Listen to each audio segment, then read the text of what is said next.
시청자 여러분 안녕하십니까? 5월 28일 수요일 뉴스타트 1부 시작합니다. 제21대 대선 주요 후보들이 참여하는 TV 토론이 모두 마무리됐습니다. 이번 정치 분야 토론에서도 후보들은 갈등 해소법을 두고 경쟁하기보단 주로 네거티브 공방으로 상대 후보를 괴롭혔습니다. 첫 소식 홍민기 기자가 전해드립니다. 정치 양극화 해소 방안을 묻는 첫 번째 토론 주제에서부터 후보들은 서로를 향한 비방전으로 포문을 열었습니다.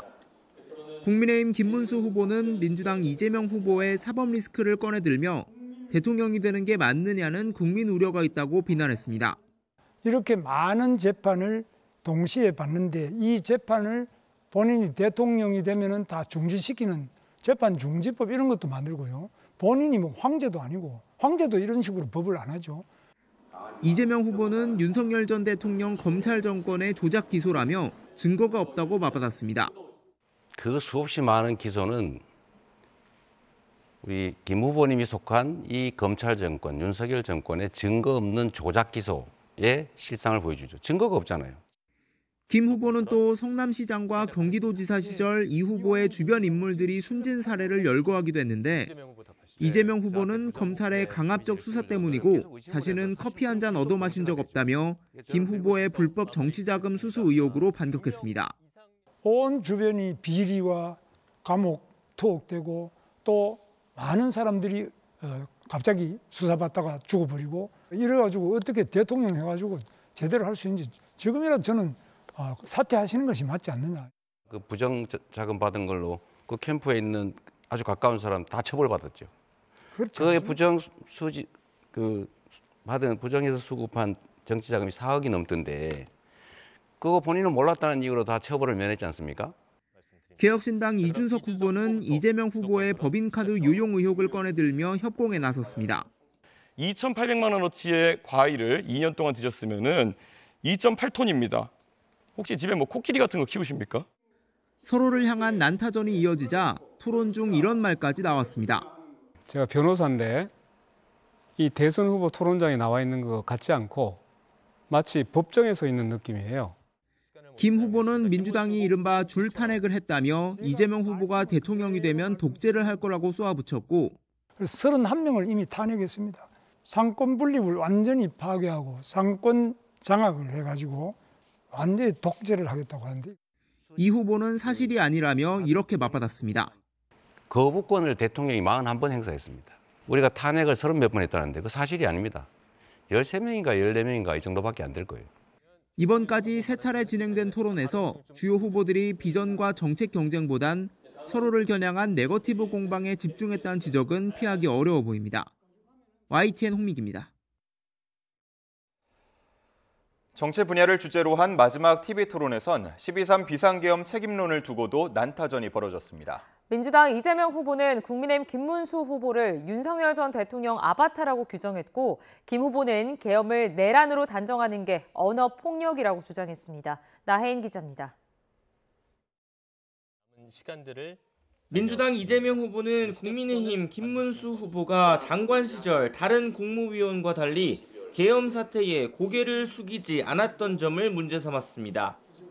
국회에서 국무위원들 사과할 생각 없느냐, 기립해서 사과해라 그랬을 때 유일하게 일어나지 않으셨거든요. 사과할 생각이 없었던 겁니까? 국무위원들이 일어나서 100배 사죄를 하라든지 이거는 일종의 폭력이지. 그거 사과도 아니고 국회. 계엄의 목적도 과정도 위헌, 위법했는데 내란이 아니라고 우긴다며 내란 세력 그 자체라고 비난했습니다. 정호영이라는 사람을 그 선대위에 영입하셨더라고요. 광주 학살의 주책임자 아닙니까? 윤 전 대통령 파면에 동의하는지 관계를 단절할 생각은 없는지도 따졌는데 김 후보는 헌재 결정을 존중하고 이젠 탈당한 분이라고 선을 그었습니다. 윤석열 아바타다. 김문수 후보가 당선이 되면 상황 윤석열이 즉 반란수계가 귀환한다. 그런 걱정을 하는 사람들이 있는데 이에 대해서 어떻게 생각하십니까? 전혀 근거 없는 말씀을 하시고 있고요. 이재명 후보야말로 부패, 부정, 비리, 범죄의 우두머리. 계엄은 잘못됐지만 내란인지는 법정에서 결론 날 문제라고 주장했습니다. 형법에 의해서 판결이 나야지 왜 계엄을 내란이라고 바로 대입을 해서 내란범이라고 그러고 우리 보고 내란 동조범이라고 그러고 그런 것은 정말 언어 폭력이죠. 개혁신당 이준석 후보는 다수당인 민주당의 일방적 권한 행사도 되돌아봐야 한다며 이재명 후보 책임을 지적했습니다. 근데 이재명 대표가 정치에 들어오신 뒤로부터는 일방 처리가 굉장히 많습니다. 특히 본인의 재판이나 수사에 영향을 줄 수 있는 일방 처리가 많아지고 있는데 저는 거부권 행사한 사례가 더 많다 이렇게 답을 드리도록 하겠습니다. 이재명 후보는 계엄 선포 당시 이준석 후보가 왜 국회 해제 표결에 참여하지 않았느냐고 맞받았습니다. 누군가가 의원님 담 넘어서 들어가셔야 됩니다 하니까 시끄러 임마 이러면서 말 막았잖아요. 그때는 이미 표결이 끝난 뒤였습니다. 글쎄, 한참 그거는 뒤였습니다. 그래서 제가 물어보는 핵심은 왜 집에까지 가서 샤워하고 옷 갈아입고 너무 여유롭지 않았냐 그 말씀 드리는 거예요. 민주노동당 권영국 후보는 토론장이 아니라 법정에 서 있는 느낌이라며 군의 시민 통제 강화, 헌법 개정으로 계엄 재발을 막겠다고 강조했습니다. YTN 나인입니다.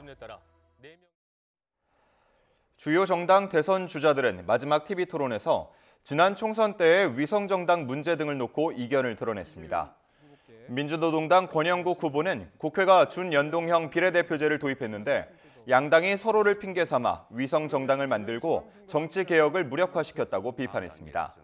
이에 더불어민주당 이재명 후보는 맞는 지적이라며 민주당은 위성정당 방지법을 만들어야 된다는 입장이었고 정말 그렇게 하고 싶었다, 고민도 많았다고 답했습니다. 이어 그런데 정치는 룰이라 국민의힘과 합의해야 하는데 국민의힘의 협조를 얻기 어려웠다며 자신은 협의가 가능하면 법을 실효성 있게 꼭 만들고 싶다고 덧붙였습니다. 반면 국민의힘 김문수 후보는 자신은 위성정당이 태동하게 된 연동형 비례대표제 선거법 자체를 반대했다고 맞섰습니다. 특히 선거법 자체가 잘못돼 있어 선거법을 고쳐서 위성정당은 물론 국민들도 모르고 법을 만든 사람들도 모르는 연동형 비례대표제를 고쳐야 한다고 주장했습니다. 네, 더불어민주당 이재명 대선 후보와 개혁신당 이준석 후보가 3차 TV토론에서 이른바 호텔 경제학을 놓고 공방을 벌였습니다. 이준석 후보는 지난 토론에서 이재명 후보가 자신의 호텔 경제학을 방어하기 위해 루카스 자이제라는 분을 들고 나와 많이 놀랐을 것이라고 운을 뗐습니다. 이어 더 놀라운 건 이분이 독일 공산당 기관제 편집장을 지낸 분이라는 점이라며 호텔 경제학을 방어하기 위해 공산주의자 철학까지 들고 와 가르치려 하냐, 사과할 의향이 있냐고 물었습니다. 이에 이재명 후보는 뭐든지 이렇게 종북몰이를 하듯이 공산당 몰이를 하지 않았으면 좋겠다고 맞섰습니다. 그러면서 루카스 자이제가 어떤 사상을 갖고 있는지 관심도 없고 해당 사례는 한국은행 책자에도 나오는 사례라며 고전적인 단순화된 경제 흐름과 돈 흐름에 관한 일반적인 사례라고 주장했습니다. 이번 토론에선 당내 민주주의 문제를 두고도 공방이 오갔습니다. 개혁신당 이준석 후보는 민주당의 이재명 후보가 법원 유죄 판결이 나온 직후 당헌을 바꿨다고 지적했고 반대로 이재명 후보는 개혁신당에서 허은하 전 대표가 직을 상실했던 사례로 응수했습니다. 직접 들어보시죠. 그러니까 정당을 민주적으로 운영해야 된다는 내용이 헌법 8조의 2항인데요. 제발 그 헌법대로 정당을 운영하셨으면 좋겠다. 민주당의 당원을 보면 80조에 보면은 여러 가지 범죄 혐의가 있으면은 당직이 기소 시에 정지되게 돼 있는데 그것도 이제 마음대로 바꾸시고 이렇게 하는 모습을 보면서 1심 유죄 나오자마자 당원 80조가 삭제됐거든요. 남의 당 얘기하기보다는 개혁신당은 그 허은하 대표를 그렇게 강제적으로 조치를 하지 않았습니까? 또 김용남 의원도 개혁신당 아닌가요? 그리고 그 당내 자금 사용 관련해서 부패 혐의로 고발당하고 그랬던 것으로 아는데 시간 지냈는데요. 예. 어쨌든 그런 점도 살펴보시기 시간 바랍니다. 지났다니까. 제21대 대통령 선거 관련 여론조사 결과 공표가 오늘부터 금지됩니다. 중앙선거여론조사심의위원회는 대선 엿새 전인 오늘부터 선거일인 6월 3일 오후 8시까지 선거에 관한 정당 지지도나 당선인을 예상하는 여론조사 결과를 공표하거나 인용해 보도할 수 없다고 밝혔습니다. 다만 금지 기간 전에 조사를 한 경우는 조사 기간을 명시해 결과를 공표 보도할 수 있습니다. 제21대 대통령 선거의 사전투표가 하루 앞으로 다가온 가운데 주요 후보들은 지지층을 향해 사전투표에 나서줄 것을 호소하고 있습니다. 각자 자신에게 유리한 셈법으로 사전투표율 끌어올리기에 힘을 쏟고 있는 건데요. 홍선기 기자가 짚어봤습니다. 이번 21대 대통령 선거 사전투표가 내일부터 시작되는 가운데 주요 후보들은 사전투표 독려에 열을 올리고 있습니다. 이재명 민주당 후보는 일찍부터 사전투표 방침을 세우고 지지자들에게도 최대한 사전투표에 나서줄 것을 호소하고 있습니다. 사전투표를 저는 하긴 할 텐데 같이 할지 제 아내도 사전투표를 할지 본투표를 할지는 지금은 잘 모르겠습니다.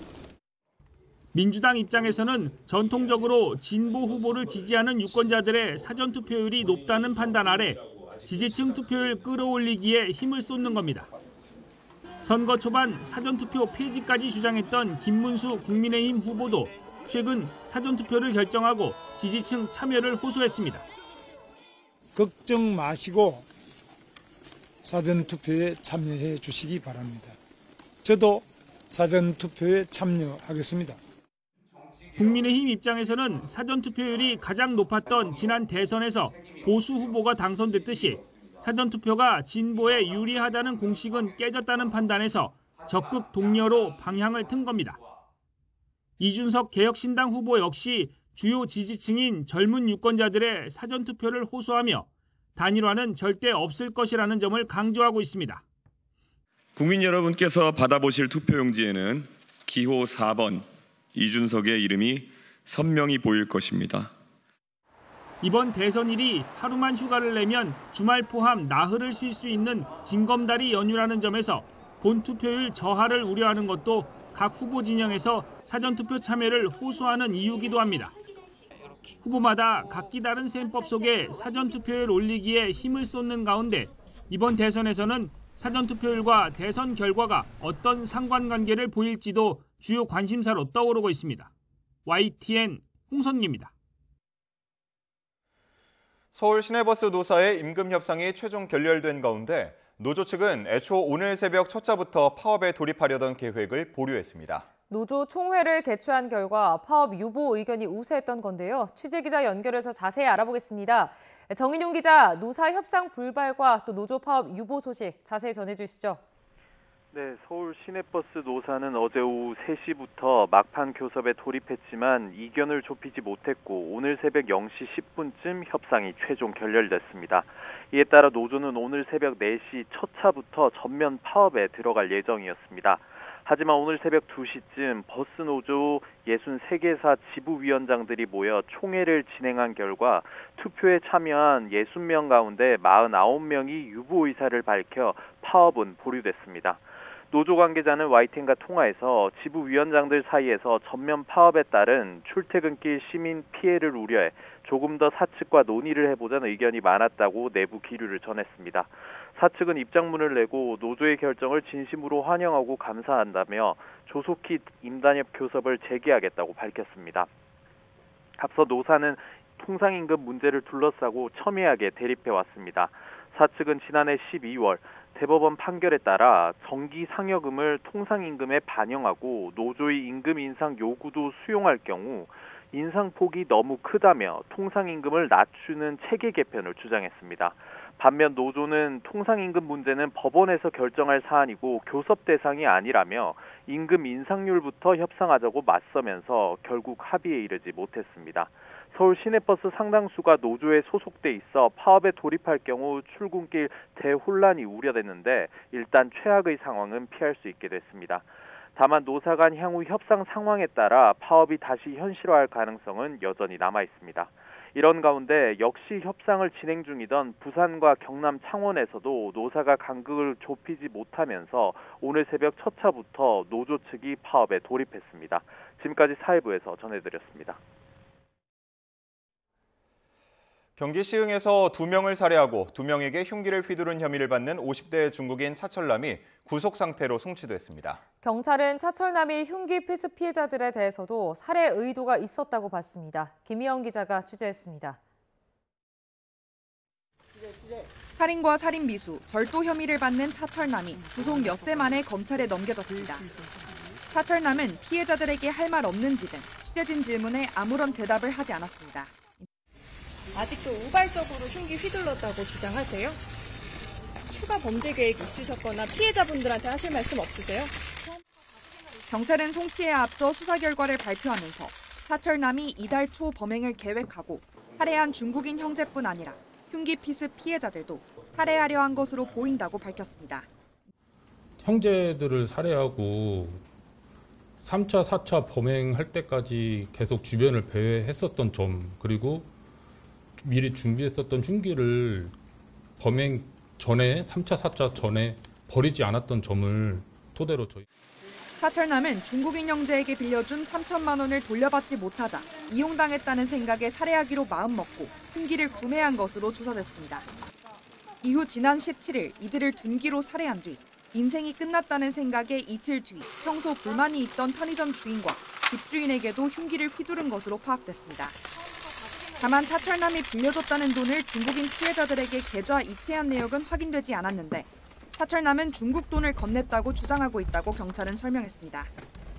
CCTV 분석 결과 사철남은 중국인 형제 살해 후에도 집 근처를 배회하는 등 동네에 머문 것으로 확인됐습니다. 흉기 난동을 저지른 날에는 범행 사이에 식당에서 식사하고 술도 마신 것으로 확인됐습니다. 사철남은 잡힐 거라고 생각해 멀리 달아나지 않고 자수를 생각했다고 진술했지만 실행에 옮기지는 않았습니다.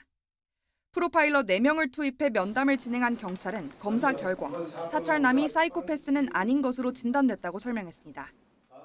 경찰은 사철남 관련 금융자료와 정식 부검 결과를 받는 대로 추가 수사를 이어갈 방침입니다. YTN 김희영입니다. 어제 오후 6시 50분쯤 경기 남양주시 화도읍 가공리에 있는 가공식품 도매업 공장에서 불이 났습니다. 소방당국은 한때 대응 1단계를 발령해 진화에 나섰고 화재 발생 4시간여 만에 큰 불길을 잡았습니다.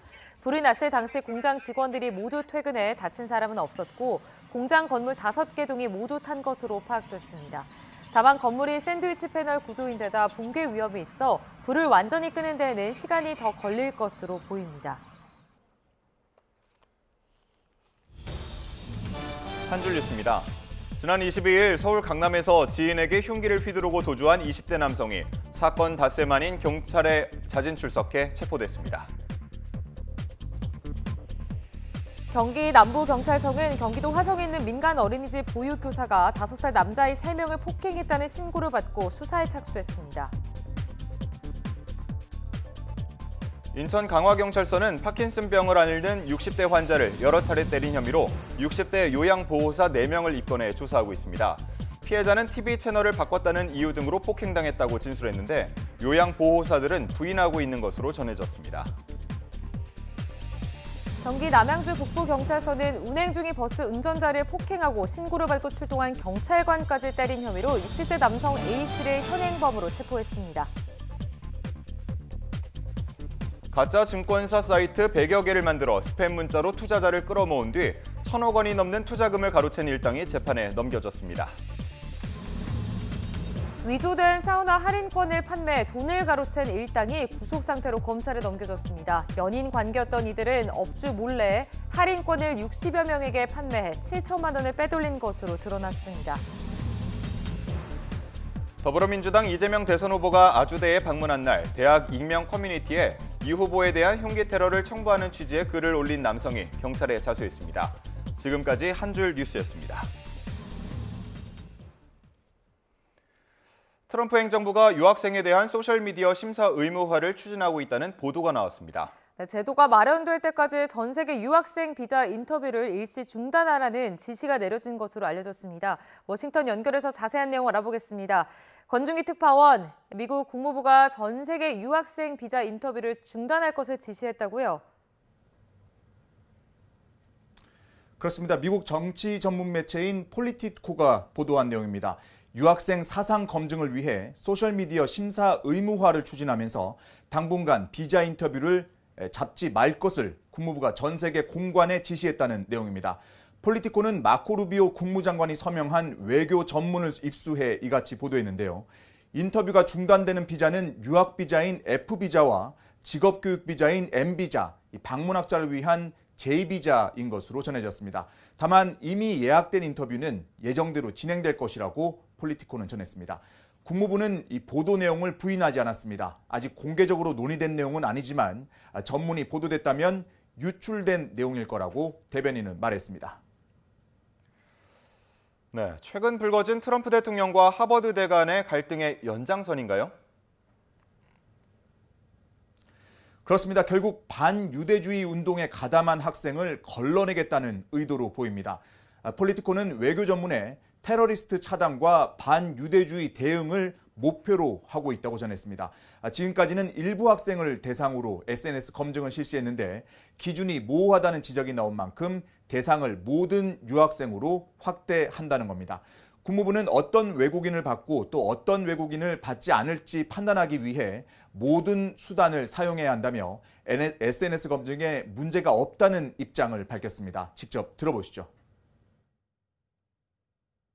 We do know, though, that we take very seriously the process of vetting who it is that comes into the country. And we're going to continue to do that. We're going to continue to vet, and we continue to have an interest.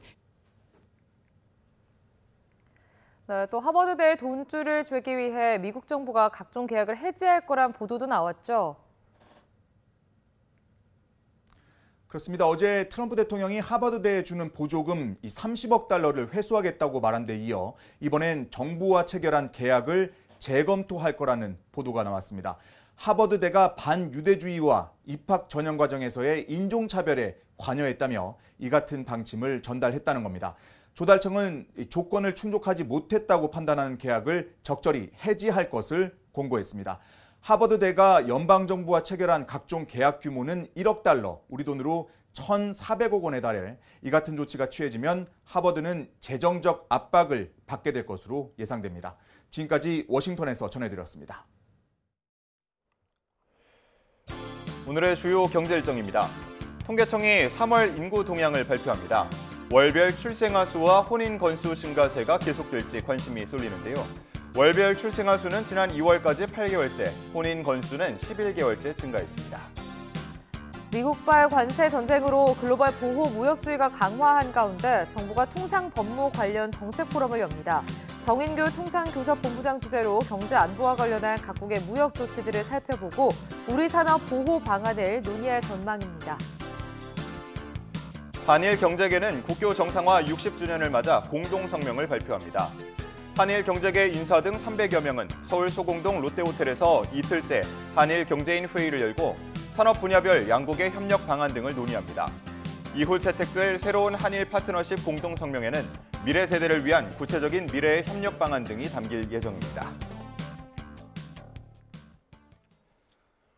시중금리가 내리면서 은행권 주택담보대출 금리가 3%대로 뚝 떨어졌습니다. 이자 부담이 줄면서 오는 7월 대출 규제 강화를 앞두고 막차 수요가 몰릴 수 있다는 우려도 나옵니다. 이형원 기자입니다.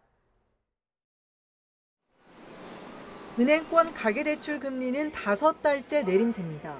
특히 주택담보대출 하락폭이 컸습니다. 직전 달인 3월보다 0.19%포인트나 떨어지면서 연 3.98%까지 주저앉았습니다. 3%대 금리는 지난해 9월 이후 7달 만입니다. 기준금리 추가 인하 기대감이 반영되면서 은행채 5년물과 코픽스 등 지표금리가 떨어진 영향이 컸습니다. 한국은행은 이번 달에도 내림세는 이어지겠지만 내림폭은 줄 거로 내다봤습니다. 5월 1일부터 22일까지 저희가 보면 마이너스 0.03%포인트예요. 그 폭은 좀 많이 축소가 됐어요. 그런 거를 보면은 좀 지난 4월보다는 좀 하락하더라도 하락폭은 좀 덜할 것 같아요. 이렇게 낮아진 이자 부담에 가계대출이 급증할 수 있다는 우려도 커지고 있습니다. 이미 4월 금융권 가계대출은 5조 3천억 원이나 폭증해 직전 달 오름폭의 7배를 넘어섰습니다. 여기에 오는 7월 대출 한도가 줄어드는 3단계 스트레스 DSR 시행을 앞두고 막차 수요가 몰릴 수 있다는 점도 부담입니다. 이에 일부 은행은 대출 신청 건수를 제한하거나 가상금리를 올리는 등 대출 문턱 높이기에 나섰습니다. 쏠림 현상이 일어나면 이게 또 이제 만약에 목표치를 오버를 했을 때 이제 지난번에 당국에서 페널티를 준다고 했던 부분들도 있고 하다 보니까 정부는 월별 지역별 점검을 강화하는 한편 토지거래 허가구역 추가 지정 등 시장 과열에 강력히 대응할 방침입니다. YTN 이영훈입니다.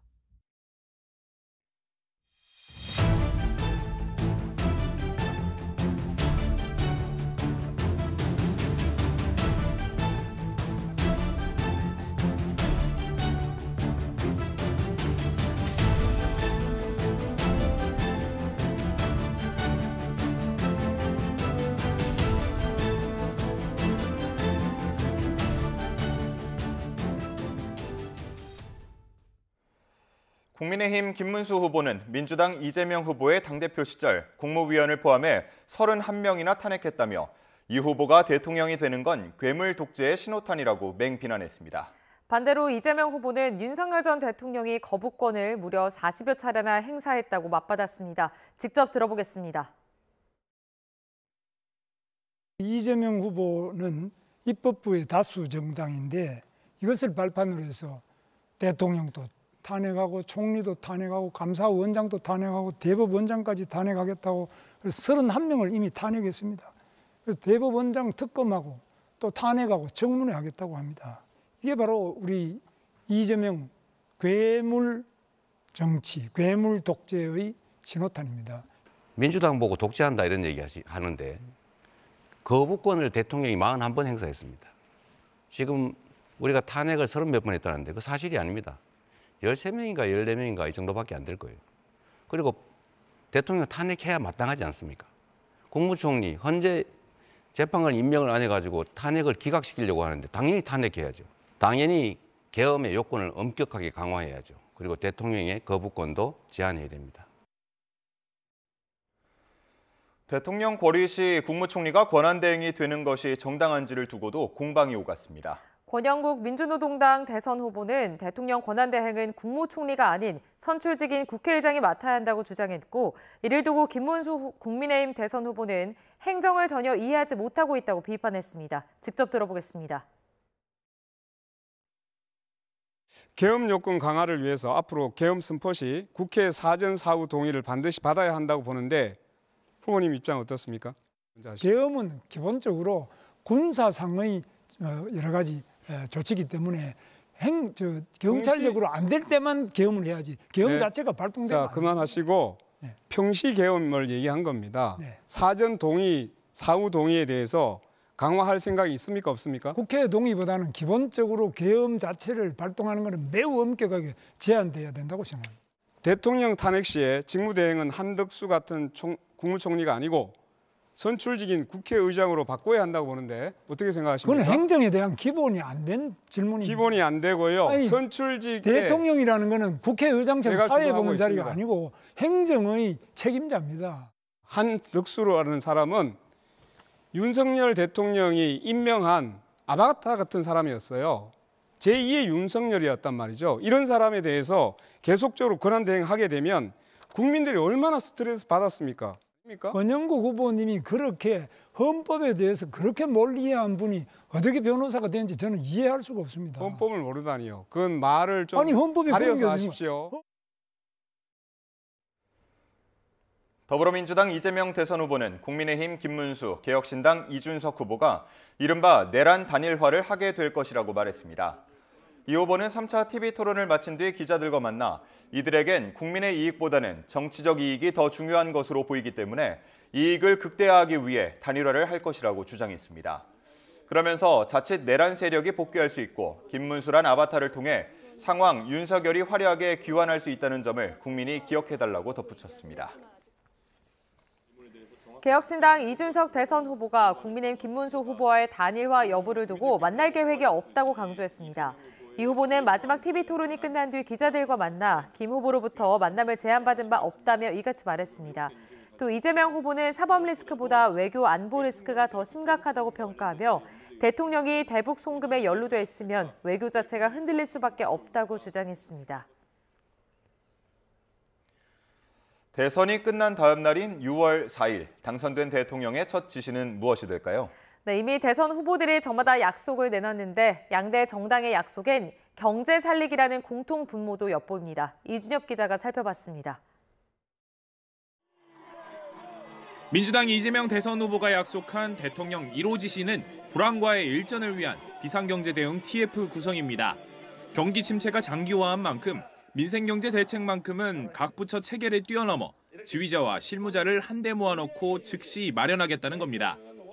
경기도지사 시절 말단의 기한자까지 불러 모아 결정하고 집행한 과거 경험을 예로 들었는데 실제 검토할 경기 진작책으로는 골목 상권을 위한 추경 편성 등 경제의 선순환을 되살릴 수 있는 마중물, 즉 적극 재정의 역할을 강조했습니다. 새 정부는 6월 4일부터 바로 난파선의 키를 잡아야 합니다. 준비된 유능한 후보와 정당만이 우리 앞에 닥친 삼각파도의 위기를 능숙하게 넘어갈 수 있습니다. 국민의힘 김문수 후보가 최우선 순위로 꼽은 과제도 민생이었습니다. 취임 당일 오후 곧바로 여야 원내대표 연석회의를 열고 30조 원 추경을 편성하겠다고 공약했습니다. 경제 현장의 목소리를 듣는 비상경제 워룸을 설치하고 한 달 안에 방미를 추진해 미국과 통상 문제를 즉각 해결하겠다고도 예고했습니다. 또 인수위 없이 출범하는 점을 고려해 내각은 국민내각 추천위원회를 통해 꾸리고 국민 눈높이를 벗어난 인사는 배제하겠다고 강조했습니다.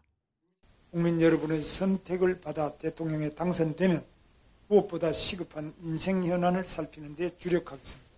국민 눈높이에 맞추어 새롭게 국정의 시동을 걸겠습니다. 개혁신당 이준석 후보의 1호 공약은 19개 부처를 13개로 개편하는 작은 정부입니다.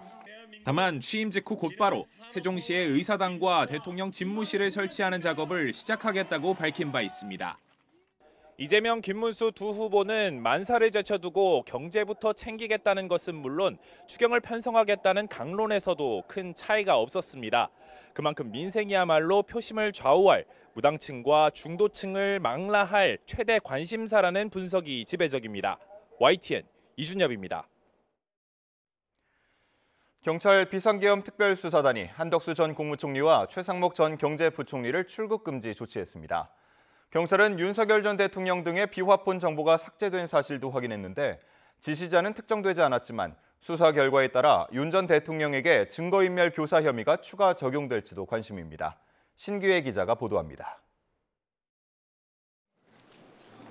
지난해 12월 3일 비상계엄으로 촉발된 내란 사태를 수사하는 경찰 특별수사단이 한덕수 전 국무총리와 최상목 전 경제부총리를 출국 금지했습니다. 조치는 이번 달 중순 이뤄졌습니다. 이들은 비상계엄 선포 직전 국무회의에 참석해 내란에 동조한 혐의를 받고 있습니다. 경찰은 앞서 지난해 12월 출국 금지한 이상민 전 행정안전부 장관을 포함해 3사람을 다시 불러 10시간 안팎의 조사를 벌였습니다. 기존 진술이나 증언 내용과 최근 경호처에서 확보한 국무회의 당시 CCTV 영상 속 행적이 다른 점을 발견했기 때문입니다. 그동안 이들은 계엄 포고령이나 윤석열 전 대통령이 건넨 계엄 관련 문건들에 대해 잘 모른다거나 못 봤다는 입장을 밝혀왔는데 경찰은 이번 조사 내용을 바탕으로 앞으로 추가 조치를 검토할 방침입니다. 경찰은 이와 함께 박종준 전 경호처장과 김성훈 전 차장, 이광우 전 경호본부장 등 경호처 지휘부에 대한 출국 금지 조치도 이번 달에 연장됐다고 밝혔습니다. 경찰 특수단은 또 윤 전 대통령 등의 비화폰 사용자 정보가 삭제된 정황도 포착해 수사하고 있습니다. 계엄 선포 나흘 뒤 김성훈 전 경호차장이 내렸던 당시 군 사령관들의 비화폰 통화 기록 삭제 지시는 경호처 내부에서 이행하지 않았지만 전날인 지난해 12월 6일 윤 전 대통령과 홍장원 전 국정원 1차장, 김봉식 전 서울경찰청장의 비화폰 정보가 원격으로 삭제된 사실이 확인된 겁니다. 이날은 홍 전 차장이 처음으로 계엄 당시 윤 전 대통령이 싹 다 잡아들이라고 지시했다고 폭로한 날이자 경찰이 김 전 서울청장의 휴대전화를 압수한 날이기도 합니다. 이번 기회에 싹 다 잡아들여, 싹 다 정리해. 국정원에도 대공수사권을 줄 테니까 무조건 도와라는 취지로 말하였죠. 그렇게 기억합니다. 경찰은 경호처에서 비화폰 정보를 삭제한 것으로 보고 있는데 경호처 지휘부에 대한 지시는 대통령이 내릴 수 있는 만큼 홍 전 차장의 폭로 이후 관련 수사가 이어질 것을 우려해 윤 전 대통령이 삭제를 지시한 것 아니냐는 의혹도 나옵니다. 이에 따라 경찰이 윤 전 대통령에 대해 체포영장 집행 방해 혐의 외에 증거인멸 교사 혐의까지 추가 적용해 수사할지 주목됩니다. YTN 신계입니다. 중국 대사관과 경찰서 난입을 시도한 혐의로 기소된 이른바 캡틴 코리아 40대 남성의 1심 선고가 오늘 나옵니다. 서울중앙지방법원은 오늘 오전 10시 건조물 침입 미수 혐의 등으로 구속 기소된 안모 씨에 대한 선고 기일을 엽니다. 안 씨는 지난 2월 캡틴 아메리카 복장으로 주한 중국 대사관 난입을 시도하고 경찰서에서 난동을 피우다 유리를 깨고 안으로 진입하려 한 혐의 등을 받습니다. 경기도지사 시절 법인카드 등을 사적으로 사용하는 등 경기도 예산을 유용한 혐의를 받는 더불어민주당 이재명 대선 후보 측이 재판에서 공소 사실을 전부 부인했습니다. 어제 수원지방법원에서 열린 이 후보의 업무상 배임 혐의 사건 3차 공판 준비 기일에서 이 후보 측 변호인은 범행을 공모하거나 지시한 적이 없다고 주장했습니다. 공판 준비 기일이라 이 대표는 출석하지 않았는데 재판부는 대통령 선거가 끝난 뒤인 오는 7월 1일을 4차 공판 준비 기일로 정했습니다. 이 후보는 2018년 7월부터 2021년 10월까지 경기지사로 재임하면서 관용차를 개인적으로 사용하고 법인카드 등 경기도 예산으로 식사 대금을 결제하는 등 1억 653만 원을 유용한 혐의로 재판에 넘겨졌습니다. 더불어민주당 이재명 대선 후보 측이 쌍방울 대북 송금 사건과 관련해 제3자 뇌물 혐의로 기소된 재판에서 공소 사실을 부인했습니다. 검찰은 어제 진행된 6차 공판 준비 기일에서 지난 기일에 재판부에서 설명을 요구한 부분에 대해 구두로 관련 공소 사실을 설명했는데 이 과정에서 이 후보 측과 설전이 벌어졌습니다. 검찰은 이 후보가 범행에 공모했다는 사실에 대한 입증 계획을 먼저 설명하겠다며 이화영 전 경기도 평화부지사가 이 후보 몰래 대북 송금을 했다고 볼 수 없는 서류나 언행이 다수 존재한다고 주장했습니다. 이에 대해 이 후보 측은 검찰이 민감한 시기에 준비 절차에서 이처럼 말하는 것에 어떤 의도가 있다고 의심된다고 반발했습니다.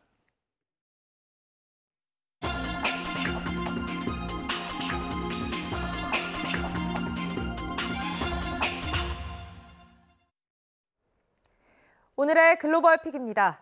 영국 프로축구 프리미어리그 리버풀 FC의 우승 축하 퍼레이드에 참여한 군중들 사이로 차량이 돌진하는 사고가 났습니다. 만 7명이 현장에서 치료를 받거나 병원으로 이송된 가운데 경찰은 현장에서 차량 운전자를 체포해 조사하고 있습니다. 신호 기자가 전해드립니다. 구급차와 소방차 사이에 검은색 승합차가 서 있습니다. 도로를 가득 메운 사람들에게 돌진했던 차량입니다. 현지 시간 26일 저녁 6시쯤 영국 리버풀에서 리버풀 FC의 프리미어리그 우승 축하 현장에서 사건이 발생했습니다. 16km 도로 양쪽으로 팬들이 모여 있었고 퍼레이드 직후 도로를 개통하는 시점이었습니다. 승합차에 치여 현장에서 치료를 받거나 병원으로 옮겨진 사람이 50명 가까이나 됐습니다. 27 patients in total were taken to hospital by ambulance, and we believe 2 of those, including one of the children, have sustained serious injuries. 리버풀 경찰은 50대 영국인 남성 운전자를 그 자리에서 체포했습니다. What I can tell you is that we believe this to be an isolated incident, and we are not currently looking for anyone else in relation to it. The incident is not being treated as terrorism. 키어 스타머 영국 총리는 사건 직후 SNS에 리버풀에서의 장면은 충격적이라며 다치거나 피해를 본 모든 분께 위로를 전한다고 밝혔습니다. 리버풀 FC도 사건을 처리 중인 응급구조대와 지역 당국에 대한 모든 지원을 제공할 것이라는 입장을 게시했습니다.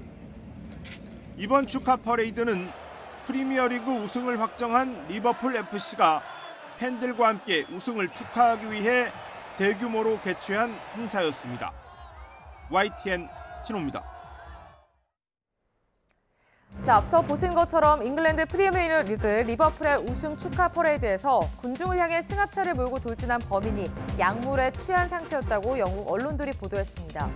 리버풀이 주도인 머지사이드주 경찰은 현지 시각 27일 기자회견에서 53살의 용의자가 살인 미수와 약물 복용 운전 혐의로 체포됐다고 밝혔습니다.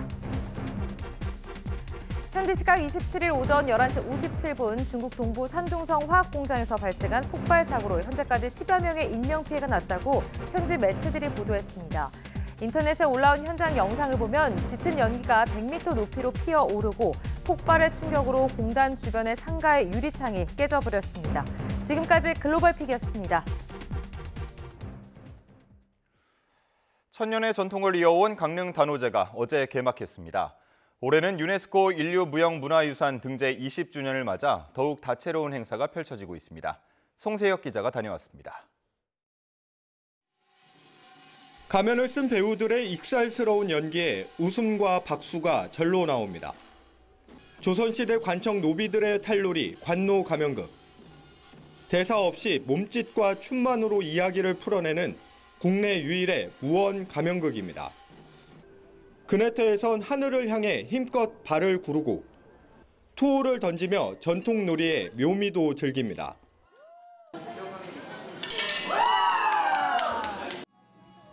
애군을 털어낸다는 창포물에 머리를 감으며 선조들의 지혜도 느껴봅니다. 상 같은 것도 되게 독특해하고 신기하고 이런 경험 한번 해보는 게 정말 재밌던 것 같아요. 단오 신에게 바치는 신주와 수리치떡을 맛보는 체험관은 단연 인기입니다. 1년에 한 번씩 먹어주면 늙지 않고 아주 상당히 좋습니다. 유네스코 인류무형문화유산으로 선정된 지 올해로 20년.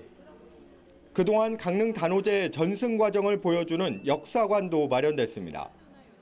어렸을 때부터 봤던 이 단오제가 현재 이렇게 너무 성황리에 이렇게 잘 진행되는 거를 보니까 너무 뿌듯하고 20살 단오를 주제로 열린 올해 강릉 단오제에선 제례와 민속놀이 등 모두 64개 프로그램이 펼쳐집니다. 전국 최대 규모로 꼽히는 난장도 축제의 흥을 더합니다. 천년 전통의 강릉 단오제는 강릉 남대천 행사장에서 다음 달 3일까지 이어집니다. YTN 송세혁입니다. 전국 첫 오래산 마늘 수매가 제주에서 시작됐습니다. 벌마늘 피해가 컸던 지난해보다 품질은 좋아졌지만 재배 면적 감소와 일손 부족으로 농가마다 걱정이 이어지고 있습니다. 고재형 기자입니다.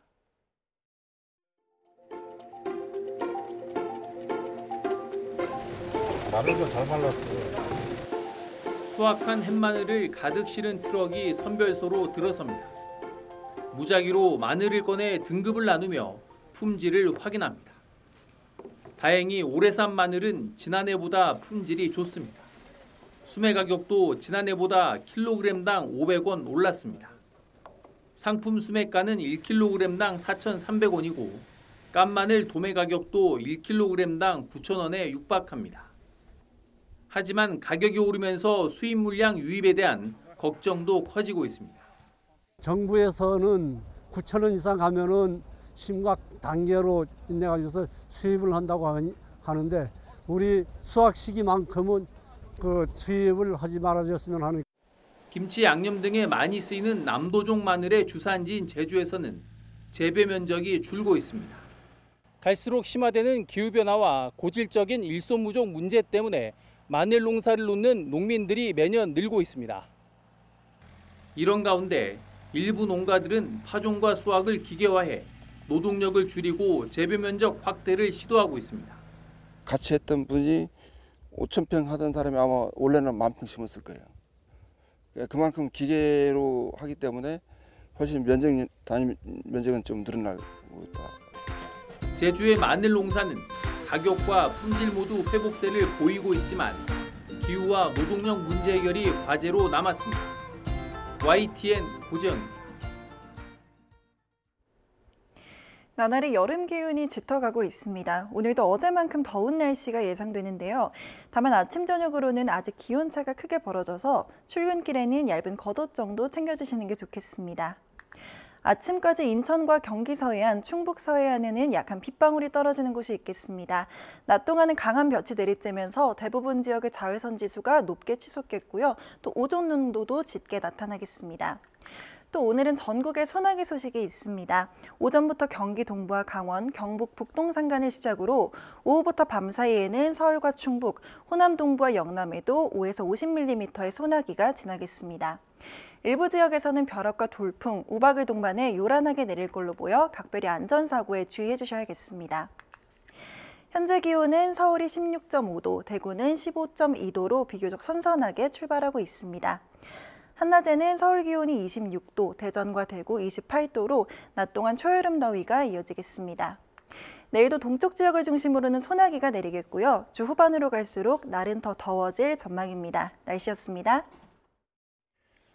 이상으로 뉴스타트 1부 마칩니다. 잠시 후 2부가 이어집니다. 함께해 주신 여러분 고맙습니다.